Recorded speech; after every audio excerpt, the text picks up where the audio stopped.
Hey everyone, I just want to welcome everybody back to my channel. This is Talk Your Ish with Romeo. As you can tell from the thumbnail, we will be doing a dry pour concrete slab for the solar shed.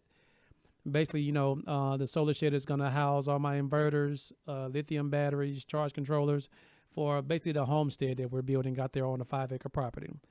As you see right here, we already had our framing done, but we had to do some leveling to the ground.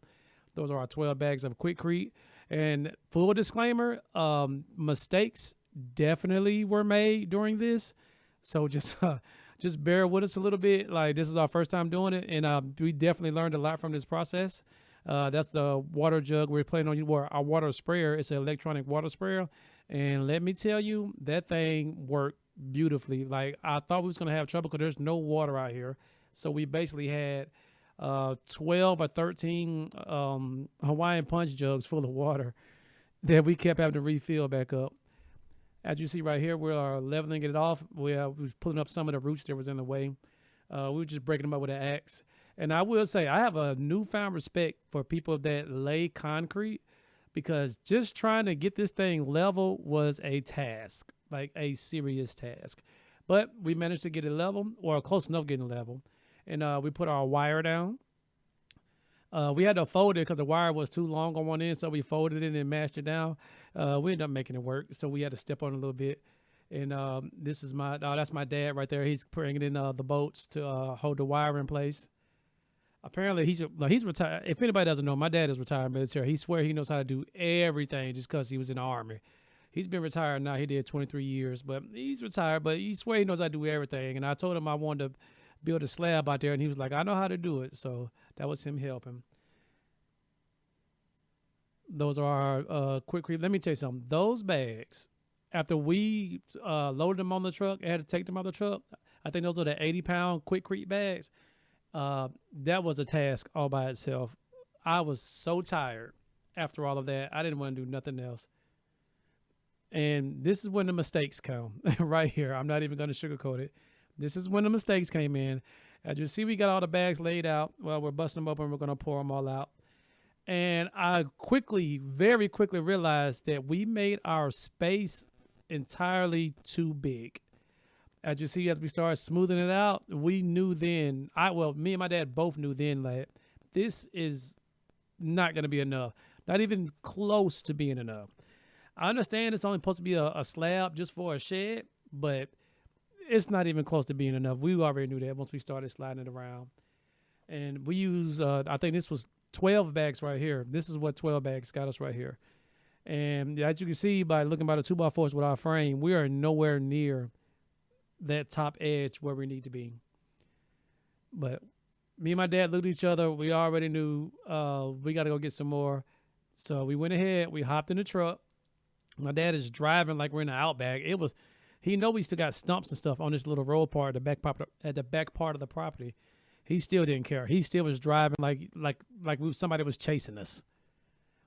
Yeah, that's another part we had added on right there. The water used to flood right there, but we ended up putting in that COVID and putting some dirt down for the ditch and helped us out a lot. This is us back at Lowe's. We went and got 12 more bags. That's my hands. Ooh, I need to retire them boots. When it got 12 more bags of Quikrete, this is another mistake we made. Instead of those 12, we probably should have just got 20. We should have got 20 bags instead of just 12. But we got them. Now that's us leaving. We're heading back out to the country. We had to come in the city to go to Lowe's. And this is when I was getting my break because I got so tired of toting those bags. It was working my nerve. I didn't want to pick up no more of those bags. We get out there. We started laying the bags out. We started breaking them up. And then even with this, so that's 12 bags, and then we went and added 12 more, so that makes 24 bags. And even after we added these 12 bags, it still wasn't enough. I promise you. And it was to the point that we was not about to go back to Lowe's. We was not about to go back and pick up anything else. That was it. We were done with it. So this is us after we putting the other 12 bags on. I was like, you know what? Let's just get it as flat as we can, and we'll go from there. This is becoming more than a bigger task that we expected, but we made the best of it. Like I said, it's just holding the shed, so it worked out. This is us. We got it, pretty smooth. We could have used about 5 more bags of Quickcrete to really get up to the top, so we really could have leveled it. But we worked with what we had, and I think toward the end, as y'all will see, like we did the best we could. That's me showing my boots. Now here comes that sprayer. I don't know the name of this sprayer. It's Ramanama something. It's a battery powered sprayer, and you can adjust that nozzle on the end. Right now we're just misting the top, because from what we researched on YouTube, you're supposed to mist the top first. So we got to set like on a mist mode. We're just misting the top down real good because it's still kind of powdery. And once we mist it down, and we're gonna come back in about like an hour, and that's when we're gonna really start, watering it down like really, really good. Because I know this is really like a 6-8 hour process of us watering it.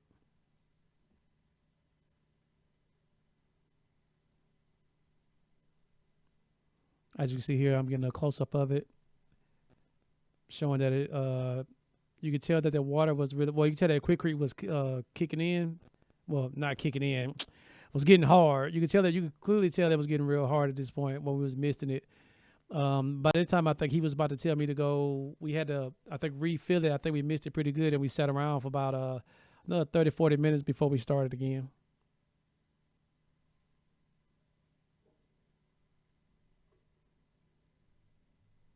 Yeah, there's that sprayer right there. It goes up to 100 psi. That little battery light on there shows you how much battery it got. We used that. We had to refill that up about four or 5 times during this process, and that battery didn't run down like at all. It still was showing like a full charge. So I highly recommend this sprayer if y'all gonna be out anywhere. Yeah, I mean, it's water or spraying chemicals or anything. I highly recommend y'all get this sprayer. I mean, it can be used for so many things. I didn't even know my dad had it. Like, he just like, I got a sprayer, and I was like, that's not gonna work, but it worked out fine. That's him now. He's trying to smoothing out some of the corners, trying to get it as level as we can. We mostly just tried to eyeball it for the most part. That's him filling it up right there. I told you we had like 12. Oh, he almost fell. He didn't think I caught that. He almost fell right there. I caught that. But yeah, we had like 12 of those jugs filled up with water, and plus we also had a barrel at the bottom part of the property with water in it. So we had to go back down there at least 2-3 times to refill those jugs up to pour it in there. And the good thing about that sprayer has a mesh net right at the top. So what you don't have to worry about getting that much trash or anything stuck up in there. It's me watering it down again, trying to get a real good soak on it. I think this is probably like the 3rd hour, maybe the 3rd or 4th hour right here that we were doing it.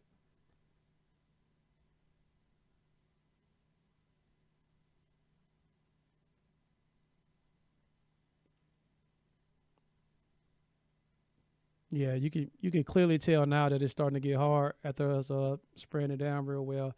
Now, one thing we did do when it started getting after that 3rd and 4th hour, we did use a sprayer, but we also just took the jugs of water and just kind of started dousing it over the top. Dousing it, I think that's a word. That might be a country word, douse.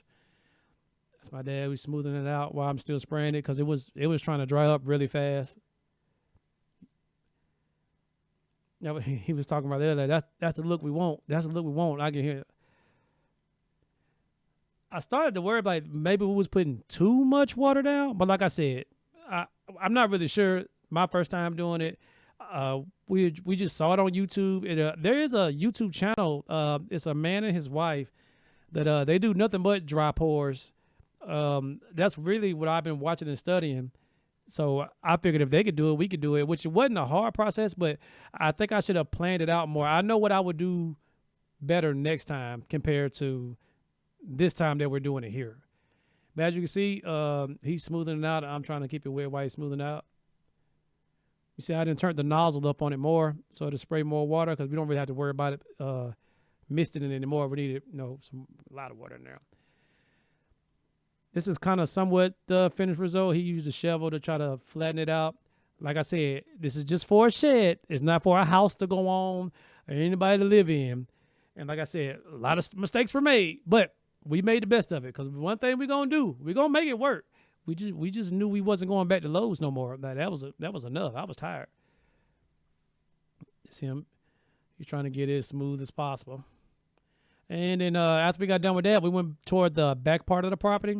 This is where we're putting in our private fence on the back part of the 5 acres. We still got, oh man, we still got like a lot of wood to go, but those are the 4x4s that we have in the ground, quick created. And we see we have the 2x4s across the front. Later on in the video, I'm gonna show you exactly what it's going to look like, because we have the front part of the property and the driveway done. So I'm gonna show you what that looked like in a second. That's my neighbor's house. They're really nice people too. And here he goes driving back through the property. That's the slab over there. I'm gonna make a part 3 video when that is completely dry to show what it looks, and when we bring the shed out. This is the fence right here. We had to stop for a second because some deers got trapped in there, and they jumped over the fence and hit one of the boards and kind of damaged some of the boards. So he was up making sure it was still all right. You can still see it's kind of hit. But I appreciate you guys watching. Don't eat me up too bad in the comments. Like I said, I know we made mistakes, but we did the best we could. And stay tuned for part 3 when we show the finished results.